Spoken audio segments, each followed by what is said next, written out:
오늘 성도 여러분과 제게 주시는 하나님의 말씀 함께 교독합니다. 고린도후서 12장 1절로 10절입니다. 신약성경 298페이지가 됩니다. 신약성경 298페이지 1절로 10절입니다. 1절 말씀을 제가 먼저 봉독합니다. 고린도후서 12장 1절 무익하나마 내가 부득불 자랑하노니 주의 환상과 계시를 말하리라. 내가 그리스도 안에 있는 한 사람을 아노니 그는 14년 전에 셋째 하늘에 이끌려간 자라. 그가 몸 안에 있었는지 몸 밖에 있었는지 나는 모르거니와 하나님은 아시느니라. 내가 이런 사람을 아노니 그가 몸 안에 있었는지 몸 밖에 있었는지 나는 모르거니와 하나님은 아시느니라. 그가 낙원으로 이끌려가서 말로 표현할 수 없는 말을 들었으니 사람이 가히 이르지 못할 말이로다. 내가 이런 사람을 위하여 자랑하겠으나 나를 위하여는 악한 것들 외에 자랑하지 아니하리라. 내가 만일 자랑하고자 하여도 어리석은 자가 되지 아니할 것은 내가 참말을 함이라. 그러나 누가 나를 보는 바와 내게 듣는 바에 지나치게 생각할까 두려워하여 그만두노라.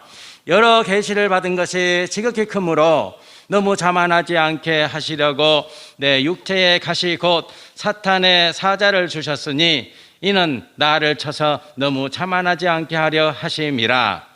이것이 내게서 떠나가게 하기를 위하여 내가 3번 주께 간구하였더니 나에게 이르시기를 내 은혜가 네게 족하도다. 이는 내 능력이 약한 데서 온전하여 짐이라 하신지라. 그러므로 도리어 크게 기뻐함으로 나의 여러 약한 것들에 대하여 자랑하리니 이는 그리스도의 능력이 내게 머물게 하려 함이라.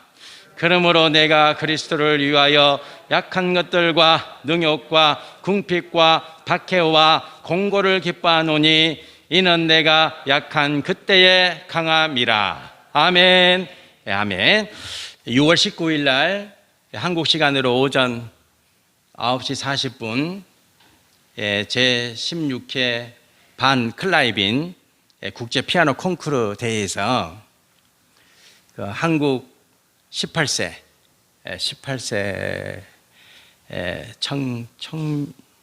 청소년이 맞겠죠? 아직 성인이 아니니까 18살 임윤창 군이 1등을 했죠. 아마 성도 여러분들이 여러 매체를 통해서 소식을 접했을 텐데요. 이 반 클라이븐 이 콩쿠르 대회는 1958년에 소련에서 제1회 차이코프스키 피아노 콩쿠르 대회가 처음으로 열렸는데 그때 1등한 사람이 이름이 반 클라이번이에요. 미국 사람이에요. 그래서 이제 그 사람을 기념해서 만든 대회가 이 반 클라이번 국제 콩쿠르 피아노 대회인데 1962년부터 시작해가지고 4년마다 한 번씩 열려요. 매년 4년마다. 그러니까 원래는 작년에 열려야 되는데 코로나 때문에 연기가 되어서 올해 열렸어요. 그런데 참가 자격이 18세부터예요. 그러니까 작년에 열렸으면 참가 자격이 안 되는 거죠. 나이가 작년에 17살이니까. 그래서 올해 18세가 돼가지고 이 대회에 참가할 수 있는 자격이 생긴 거예요. 그래서 18세에 참가해서 1등을 했어요. 1등을 했죠. 이게 보니까 제가 자세히 찾아봤는데 총 388명이 참석을 해요. 세계에서. 피아노를 굉장히 잘 치는 그런 사람들이겠죠. 저하고는 비교할 수가 없죠. 안 크게 웃어야 되는데 388명이 참석을 해가지고 1차부터 5차까지 5차가 이제 결승이고 결승에 6명이 올라가서 제일 첫 번째로 연주를 했어요. 그리고 1등을 한 거죠. 여러분이 제일 궁금해하는 거 뭡니까? 상금. 상금은 10만 달러다. 1억 3천만 원. 그리고 그것보다 더 좋은 것은 3년 동안 이제 세계 각지를 돌아다니면서 피아노 투어를 하는 거죠. 3년 동안. 근데 이 친구가 재미있는 친구예요. 왜냐하면 왜 피아노를 치게 됐냐 이렇게 기자가 질문을 하니까 어렸을 때는 제 친구들은 다 태권도 도장에 가서 다니는데 난 태권도가 싫었다. 싫어서 안 다녔는데 그래도 뭔가 해야 될 것 같아서 그때 동네에 상가에 있는 피아노 학원에 가서 피아노를 처음으로 배우는 7살 때. 그리고 이제 이 친구는 하루에 12시간씩 연습을 한다. 12시간씩. 18살 친구가 하루 연습량이 12시간입니다. 저도 생각해 봤어요. 제가 만일에 12시간씩 계속 피아노를 치면 저도 할 수 있겠다. 문제는 뭐예요? 지속이 중요하죠, 지속이. 그렇죠? 며칠은 할 수 있어요, 며칠은. 지속이 안 되는 거예요, 지속이. 그런데 하루 12시간씩 계속해서 연습을 하는 거죠, 지속적으로. 그래서 기자가 꿈이 뭐냐, 꿈이. 지금 소원이 뭐냐, 소원이 뭐냐, 이렇게 물었어요. 그랬더니 산속에 들어가가지고 피아노만 붙잡고 사는 게 꿈이다. 다른 건 아무것도 관심이 없다. 산에 들어가서 피아노하고 살았으면 좋겠다. 참 18살 아이가 할 말은 아닌데 아이가 대단한 것 같아요. 그 심지가, 마음이 대단한 것 같아요. 성도 여러분, 제가 성도는 심지가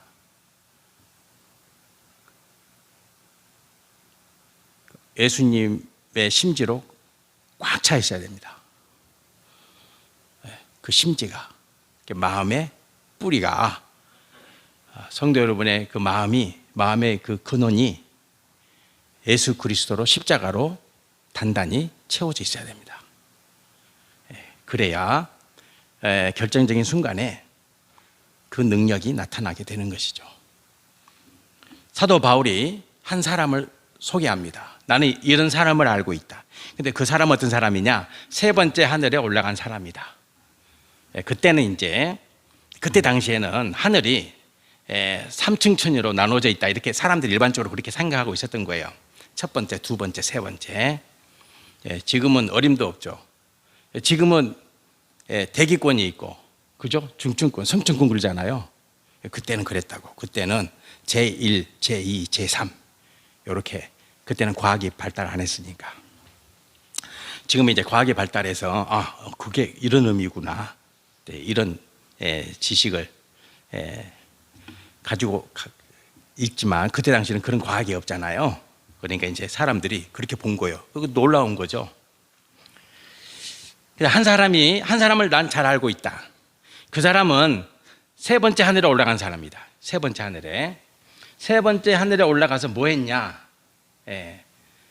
하나님이 하시는 말씀과 환상을 보고 계시를 들었다. 이렇게 말씀이 기록되어 있어요. 그럼 몸으로 올라갔는지 그의 영혼이 올라갔는지는 난 잘 모르겠다. 그게 이제 4절, 5절 반복적으로 기록되어 있죠. 근데 이 3번째 하늘에 올라가서 하나님의 환상과 계시를 본 사람이 누구예요? 바울 자신이잖아. 바울 자신인데 바울이 말하기를 어떤 사람이 그러잖아요. 어떤 사람이. 우리가 성도 여러분과 제가 이 말씀의 의미를 깊이 생각해야 돼요. 왜? 나 바울이 체험했다. 제가 만일에 이런 환상과 계시를 체험했으면 뭐 합니까? 부흥사가 돼야지. 유튜브에 또 올려야지. 결국 세계를 막 또 훑고 다녀야지. 그렇지 않아요? 또 우리나라는 물론이고 세계 열방 온 나라를 다니면서 간증해야 될 거 아니에요. 그렇지 않습니까? 바울은 안 그러잖아요. 성도 여러분과 제가 기억하셔야 돼요.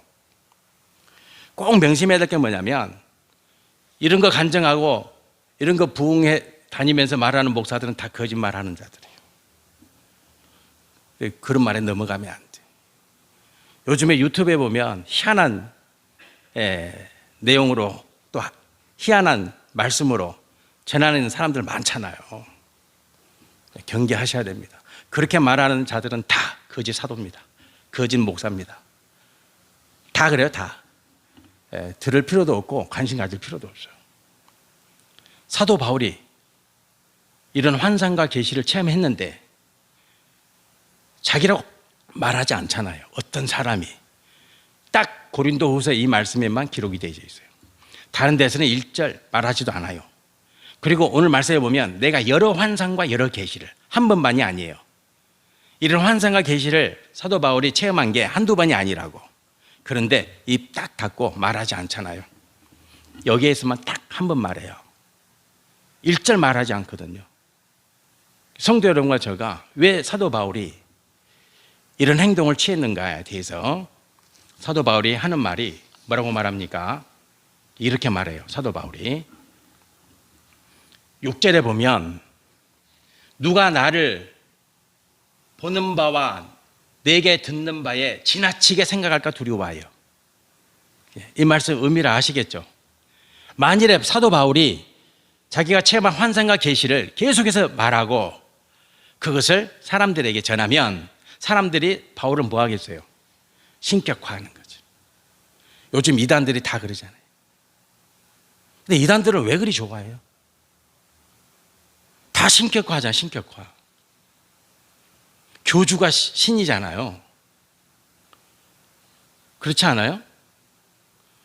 요즘에 신천지가 막 현수막도 붙이고 이제 살판이 났던데 왜 그런 데 관심을 가져요? 사람들이. 사도 바울이 뭐라 그래요? 나를 보는 바와 내게 듣는 바에 지나치게 생각하고 난 두렵다. 그래서 말 안 하는 거예요. 바울을 신격화하기 때문에, 바울을 하나님처럼 여기기 때문에 바울은 이제 말 안 하는 거예요. 언급을 안 하죠. 성도 여러분과 제가 간단해요. 진짜냐 가짜냐 구별할 때. 드러내고 자랑하면 다 가짜예요. 쉽죠? 쉬워요. 드러내고 자랑하면 다 가짜라니까. 그걸 분별 못하면 안 되죠. 조금이라도 체험하고 조금이라도 뭔가 있으면 빨리 법석을 떨잖아요. 이만한 걸 요만하게 만들고 사람을 신으로 신격화해서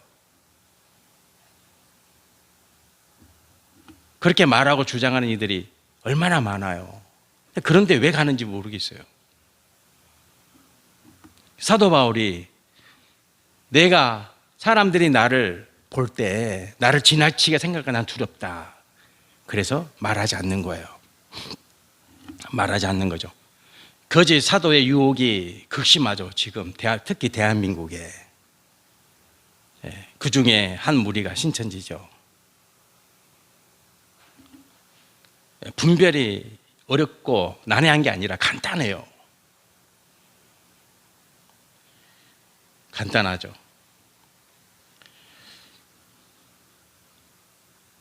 바울이 자랑합니다. 뭘 자랑하냐? 간단해요. 이것도. 바울이 환상과 계시를 자랑하지 않잖아요. 나는 그거 자랑하지 않겠다 그러잖아요. 대신에 자랑해요. 뭘 자랑합니까? 약함을 자랑해요. 진짜는 이게 진짜예요. 약함을 자랑하는 자가 진짜예요. 성도 여러분과 제가 약함을 자랑할 줄 아는 성도가 되셔야 돼요. 그래서 오늘 사도 바울이 약함이 있었어요. 육체의 가시가 있었다고요. 그 육체의 가시가 정확히 뭔지는 알 수가 없지만 제가 볼 때는 관절염이에요. 제가 아프니까 알 수 있어요. 그때는 이 병을 고칠 수가 없어요. 관절염을. 육체 가시가 있었다. 그래서 사도 바울이 이 가시를 떠나가게 해달라고 하나님께 기도하죠. 근데 이 가시가 얼마나 큰 가시냐면 사도 바울이 뭐라고 말합니까? 사탄과 같아요. 사탄. 이 가시를 사도 바울이 비유할 때 사탄과 같다 그러잖아요. 이게 얼마나 아팠겠어요, 이게. 예, 이게 그렇게 아픈 거예요. 그 고통스러운 거예요. 그러니까 사도 바울이 자기한테 육체 가시가 있는데 이 가시를 표현할 때 사탄과 같다 그러잖아요. 그러니까 자기 자신에게도 이게 큰 고통이지만 또 하나님의 일을 하는 데 있어서도 어때요? 큰 고통이에요, 이게. 그래서 이 가시를 내 몸에서 떠나가게 해달라고 하나님께 기도를 드렸다. 기도를 드렸다. 몇 번 기도했다 그랬어요? 3번 기도했다 그러잖아요. 근데 왜 3번 그랬을까요? 성도 여러분, 제가 하나님 말씀을 묵상할 때 모든 말씀의 근거는 말씀 안에 다 있어요. 그래서 말씀은 말씀으로 풀어야 돼요. 아셨죠? 이단들은 안 그렇다니까. 이단들은 교주가 풀어요. 교주가. 그래서 요즘 신천지 현수막에 보면 계시를 푼대. 자기가 뭔데 계시를 풀기는.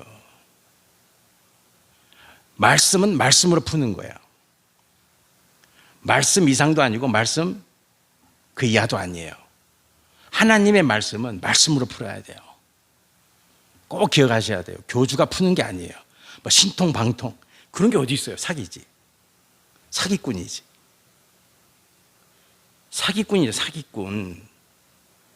신천지에 들어가면 가정이 무너지고 부모 자식과 다 필요 없어. 그거 교주와 나와의 관계만 있는 거죠. 가보고 싶으십니까? 다 망한다니까. 근데 그 길을 왜 가요? 왜 관심을 가져요? 사도 바울이 내가 3번 죽게 기도했다 그러잖아요. 이 3번은 예수님이 겟세마네 동산에서 몇 번 기도하세요? 3번 기도하시잖아. 3번. 그러니까 예수님처럼 기도했다는 거예요. 육체의 가시가 있었는데 이 가시가 너무 아파. 사탄과 같이. 예. 사도 바울이 생각할 때 가장 큰 고통은, 가장 큰 어려움은 사탄이야. 그래서 자기의 고통을, 자기의 육체 가시를 사탄과 비유하고 있잖아요.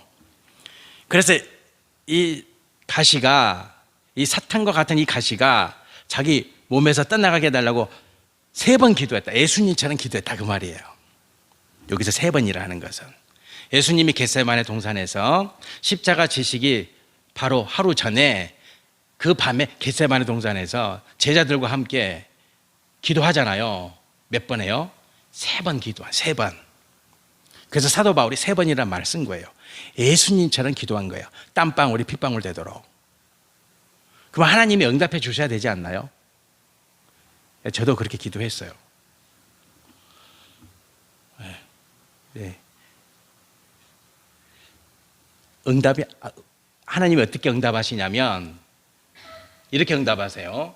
9절에 나에게 이르시기를 내 은혜가 네게 족하다 이러잖아요. 안 고쳐주시겠다는 거예요. 됐어. 그 가시를 가지고 평생 살아. 이렇게 응답을 받았다는 거예요. 그러면 여러분들 성질 나겠어요? 안 나겠어요? 다른 것도 아니고 내가 이 병을 고쳐서 내 그 육체의 그 나음을 통해서 내 육신의 욕망을 탐한다면 문제가 있겠지만 이 가시가 내 몸에서 떠나면 하나님의 일 더 열심히 잘할 수 있잖아요. 근데 하나님은 아니야. 내 은혜가 네게 좋게 안 고쳐주겠다. 이렇게 말씀하시잖아요. 그러면 서운할 수도 있어요. 근데 그 뒷말이 딱 따라와요. 그 뒷말이 뭐예요? 이는 내 능력이 뭐예요? 약한 데서 온전하여 짐이니라. 이렇게 되는 거예요. 내 능력이 약한 데서 온전하여 짐이라. 네. 이게 신비예요. 그래서 성도는 약함을 자랑하는 거예요. 약함을 감추고 약함을 숨기고 약함 앞에서 주저하면 아직은 믿음이 부족하다. 성도는 약함을 자랑하는 거예요. 약함을. 나의 강함을 자랑하는 건 세상 사람들이 하는 일이고, 성도는 약함을 자랑해. 왜? 그 약함이 그리스도의 능력의 도구니까. 그리스도의 능력의 도구예요, 약함이. 고백하시길 바랍니다. 다 약함이 있으시죠? 성도 여러분들, 저도 다 약함이 있어요. 우리 자녀들도 약함이 있다고. 강함이 있고 약함이 있어요. 근데 약함은 감추려고 하죠.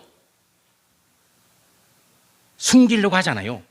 그러지 말라는 거예요. 약함이 곧 하나님의 능력의 도구다는 거예요. 그래서 사도 바울이 이 말을 듣고 뭐라고 말합니까? 그러므로 도리어 크게 기뻐함으로. 기뻐하는 거예요. 그러니까 하나님의 응답 받기 전에는 이 가시가 너무 고통스러웠는데, 사탄과 같은 이 가시 때문에 내 육신도 고통스럽고 하나님 일을 하는데도 이것이 항상 걸림이 되었는데, 이제 안 그래요. 이제 괜찮아. 괜찮아요. 왜? 그 약함이 그리스도의 능력이기 때문에. 그렇게 사도 바울이 고백을 하고 있죠. 성도 여러분들, 약함에 대해서 다시 한번 묵상하는 은혜가 있기를 축복합니다. 약함이 뭐냐? 약함이, 성도에게 있어서 약함이 뭐냐? 곧 그리스도의 능력이다. 약함이, 이 신비를 아셔야 돼. 약함이 곧 그리스도의 능력이다. 약함이. 10절에 보면, 그러므로 내가 그리스도를 위하여 약한 것들과 능욕과 궁핍과 박해와 공고를 기뻐한다, 이렇게 기록되어 있잖아요. 그러니까 약할 때 그것이 그리스도의 능력이요, 환난을 당할 때 그때가 곧 그리스도의 능력이 나와 함께 할 때요, 궁핍할 때 그때가 곧 그리스도의 능력이 나와 함께 할 때요, 공고할 때 그때 곧 그리스도의 능력이 나와 함께 할 때다. 아시겠죠? 불평이 아니잖아요. 세상 사람들은 강할 때 기뻐하고 약할 때 불평하잖아요. 성도는 약할 때 기뻐하는 거예요. 그때가 곧 그리스도의 능력이 나와 함께 하기 때문입니다. 누리시길 축복합니다. 기도드리겠습니다. 할렐루야. 하나님 아버지, 감사합니다. 세상에는 온갖 자랑할 것들이 가득한데 나는 부족한 것 같고 나만 가시가 있는 것 같고, 그럴 때가 있어서 고백합니다. 회개합니다. 속상할 때가 많았습니다. 주님, 하지만 주님이 말씀하십니다. 약할 때가 곧 강함이라. 나 예수 그리스도 십자가의 능력이 약할 때 너와 함께함이니라. 아버지, 사도 바울이 기뻐합니다. 그가 순교할 때까지 그 육신의 가시가 함께 있었습니다. 주님, 이 약함의 신비를 알고 누리는 성도가 되게 도와주세요. 우리 가정에 약함이 있습니다. 내 남편의 약함이 있습니다. 내 아내의 약함이 있습니다. 내 자녀의 약함이 있습니다. 그것이 곧 그리스도의 능력이라 고백하게 하시고 오히려 기뻐할 줄 아는 성도 교회 되게 하옵소서. 예수님 이름으로 기도드립니다. 아멘.